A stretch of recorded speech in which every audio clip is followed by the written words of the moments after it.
A man was found dead on a beach.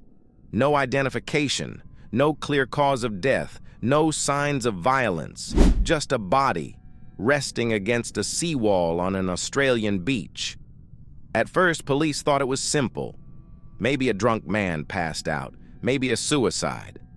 But then the details started appearing, and each new clue made the mystery stranger.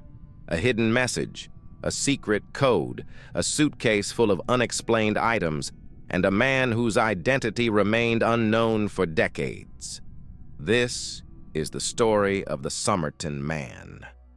It was the evening of December 1st, 1948.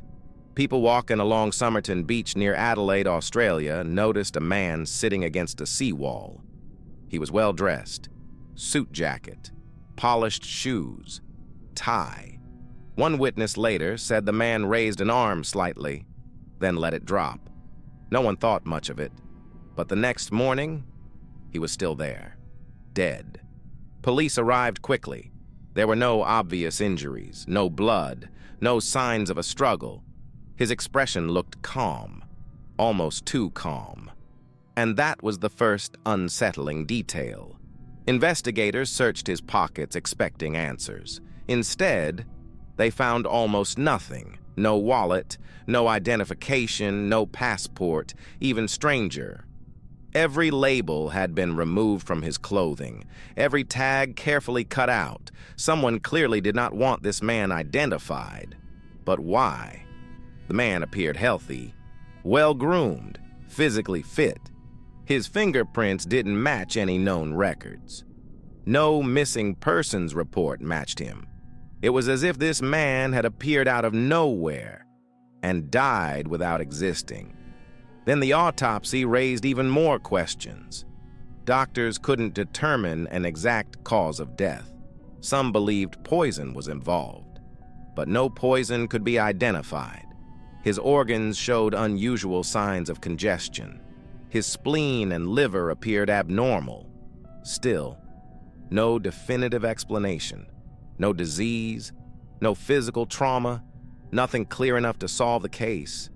And that uncertainty changed everything, because if no one knew who he was, and no one knew how he died, then what exactly had happened on that beach? Weeks passed. The mystery spread across Australia. Newspapers published sketches of the man's face. Police asked the public for help. Nothing worked. Then investigators made a discovery that completely transformed the case. Hidden inside a tiny pocket sewn into the man's pants was a rolled-up piece of paper, tiny, carefully folded. On it were two words, Tamám Shud, a Persian phrase meaning, "It is finished." The words had been torn from a rare book of poetry called the Rubaiyat of Omar Khayyam. Now the case felt less like a normal investigation and more like a puzzle. Police searched everywhere for the missing book. Eventually, a local man came forward. He claimed someone had thrown a copy of the Rubaiyat into his car weeks earlier. Inside the book, investigators found something disturbing, an indentation matching the exact torn-out phrase, meaning this was almost certainly the source of the hidden note. But that wasn't all. In the back of the book was a coded message, a series of random letters written in neat handwriting. To this day, nobody has fully decoded it. Experts tried, cryptographers tried, even military intelligence looked at it. Nothing definitive ever emerged, and suddenly the mystery became bigger than one dead man. Who writes secret codes inside books? Why remove every clothing label? And why carry a hidden message saying, "It is finished"? Then investigators discovered another clue, a phone number written inside the book. The number belonged to a woman living nearby. Her name became one of the most mysterious parts of the entire story. When police showed her the plaster death mask of the Somerton Man, witnesses said she appeared shocked, almost as if she recognized him, but she denied knowing him.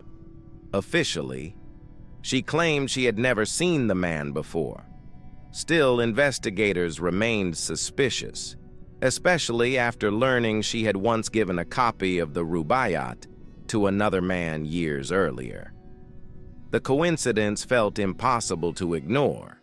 Some believed she was hiding something. Others thought she was protecting someone.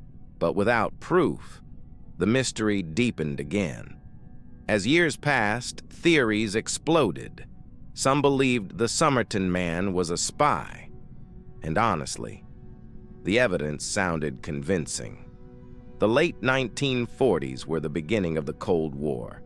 Espionage was everywhere. Secret codes, untraceable identities, poison theories.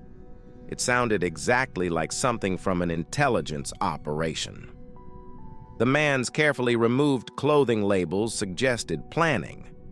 The coded writing suggested secrecy, and the unexplained death suggested something covert.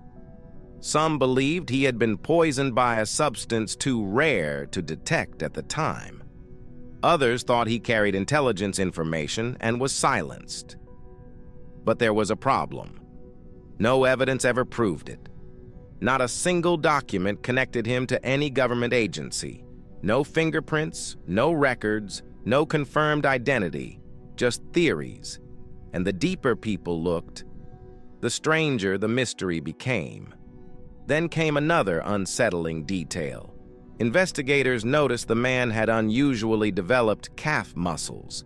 Some experts suggested he may have been a ballet dancer, or someone who spent long periods wearing narrow shoes. It seemed random, but in a case with almost no answers, every detail mattered. Even the cigarettes found on him became suspicious.